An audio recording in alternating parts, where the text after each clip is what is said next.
Vous savez, nous avons initié les forats régionaux depuis 2018 en prélude du Forum national, et le Forum national se tient tous les 2 ans. Donc après celui de 2018, nous avons le 2019. Il était bon déjà que nous fassions ce point dans les régions par rapport à la mise en œuvre des forats régionaux de 2018.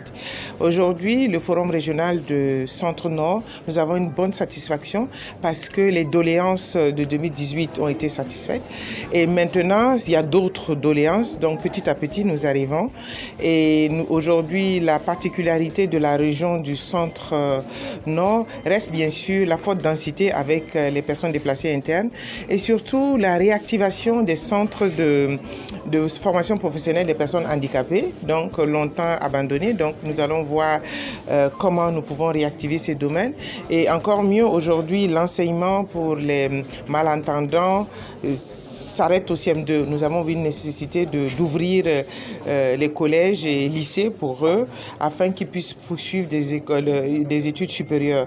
Donc avec le ménage, je vais amener ce dossier en Conseil de ministres et le patron du gouvernement qui est son Excellence le Premier ministre prendra des dispositions pour que nous regardions comment nous pouvons aider ces personnes à poursuivre leurs études, surtout quand on sait qu'aujourd'hui, la fonction publique, depuis 2018, a ouvert un concours pour les personnes handicapées. Donc, il est bon que nous puissions instruire ces personnes pour remplir le quota qui leur est réservé.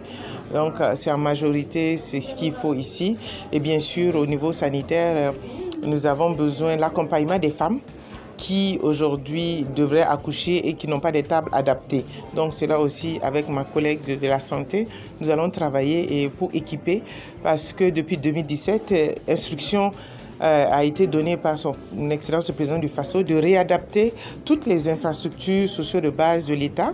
Donc l'accès aux soins aussi devrait être réadapté. Donc c'est la réorientation de certains budgets compte tenu du défi sécuritaire qui a fait peut-être un ralentissement à ce niveau.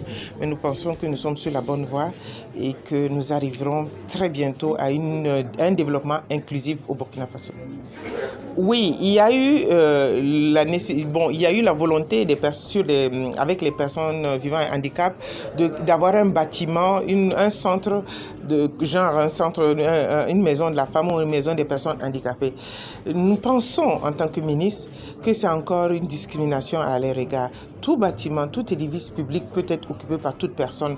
Ils ont déjà la maison des femmes qui peuvent être occupées par les femmes handicapées. Il y a les maisons des jeunes qui peuvent être occupées. Il y a tout bâtiment, le gouvernement, les mairies qui peuvent être occupées par eux par nécessité de rencontre.